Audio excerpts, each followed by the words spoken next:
ইয়ো guys, মিষ্টি মিষ্টি কিছু খেতে মন চাচ্ছে। কি খাওয়া যায়? চলেন একটা পুডিং বানাই। ফার্স্টে আমি ক্যারামেলটা রেডি করে নিয়েছি।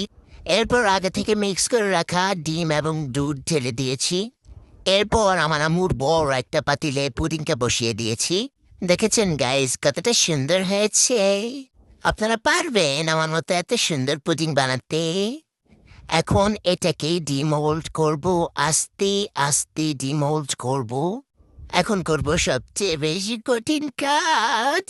আল্লাহ আল্লাহ আল্লাহ আল্লাহ লা ইলাহা ইল্লাল্লাহু মুহাম্মাদুর রাসূলুল্লাহ।